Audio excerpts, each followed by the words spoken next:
एक मेहनती और ईमानदार नौजवान बहुत पैसे कमाना चाहता था क्योंकि वह गरीब था और बदहाली में जी रहा था। उसका सपना था कि वह मेहनत करके खूब पैसे कमाए और एक दिन अपने पैसे से एक कार खरीदे। जब भी वह कोई कार देखता तो उसे अपनी कार खरीदने का मन करता। कुछ साल बाद उसकी अच्छी नौकरी लग गई, उसकी शादी भी हो गई और कुछ ही वर्षों में वह एक बेटे का पिता भी बन गया।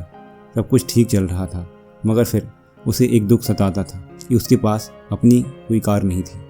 धीरे धीरे उसने पैसे जोड़े और एक कार खरीद ली।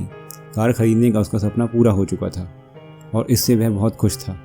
वह कार की बहुत अच्छी से देखभाल करता था और उससे शान से घूमता था।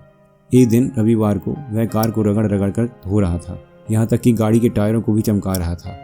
उसका 5 वर्षीय बेटा भी उसके साथ था। बेटा भी पिता के आगे पीछे घूम रहा था और कार को साफ करते देख रहा था। कार धोते धोते अचानक उस आदमी ने देखा कि उसका बेटा कार की बोनट में किसी चीज़ को खुरच खुरच कर कुछ लिख रहा है। यह देखते ही उसे बहुत गुस्सा आया। वह अपने बेटे को पीटने लगा। उसने उसे इतनी ज़ोर से पीटा कि बेटे के हाथ में उंगली टूट गई। दरअसल वह आदमी अपनी कार को बहुत चाहता था और वह बेटे की इस शरारत को बर्दाश्त नहीं कर सका।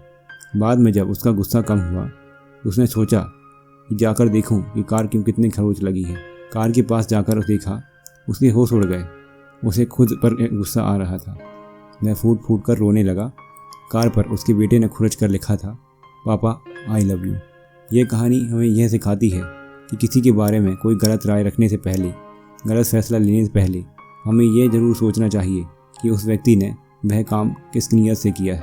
दोस्तों, वीडियो देखने के लिए आपका बहुत बहुत धन्यवाद।